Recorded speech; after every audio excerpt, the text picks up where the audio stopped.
নিরামিষের দিন বাড়িতে বানিয়ে ফেলুন এরকম একটা ছানার রেসিপি। লঙ্কার গুঁড়ো একটা বাটিতে, ধনের গুঁড়ো, জিরের গুঁড়ো, হলুদ, এই সমস্ত গুঁড়োগুলো নিয়ে এরকম একটা মিশ্রণ বানিয়ে নিন। মিশ্রণ বানিয়ে তারপর সেটাকে সাইডে রেখে দিন।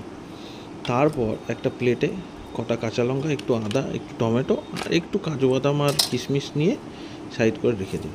তারপর ছানা যদি বাড়িতে বানিয়ে নেন তাহলে একরকম ব্যাপার, না হলে দোকান থেকে কিনেও নিয়ে আসতে পারেন। সেই ছানার মধ্যে পরিমাণ মতো লবণ দেবেন, একটু জিরের গুঁড়ো দেবেন, দিয়ে লাস্টে একটু ময়দা ওর মধ্যে দিয়ে দেবেন 1 চামচ মতো। দেওয়ার পর ছানারগুলোকে ভালো করে মেখে এরকম গোল গোল বা যে কোনো রকম শেপ দিয়ে সেগুলোকে ভালো করে ভেজে নিন। ভেজে নেওয়ার পর কড়াইতে তেল দিন, সেখানে একটু জয়িত্রী দিন, আর ওই যে গুঁড়ো মশলা যেটার মধ্যে জল দেওয়া ছিল সেই মশলাটাকে এইরকমভাবে কড়াইতে দিয়ে দিন, দিয়ে ভালো করে ভেজে নেবেন। তারপর দেবেন একটুখানি টক দই।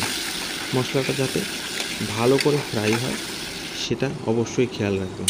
এবং তারপর আরেক প্রস্থ টক দই ভালো করে গুলিয়ে দিয়ে দেবেন। এই যে লাম্পসগুলো দেখছেন, এটা না আসলে আরও ভালো হয়। তারপর খানিকক্ষণ নাড়াচাড়া করার পর একটু জল দিয়ে জিনিসটাকে ভালো করে ঘুরিয়ে নিন। দেখবেন আস্তে আস্তে ফ্লেভার কিন্তু চেঞ্জ হচ্ছে। তারপর ওই বড়াগুলোকে কড়াইয়ের মধ্যে ছেড়ে দিন, ওদেরকে ভাজতে দিন, ডুবতে দিন, খেলতে দিন।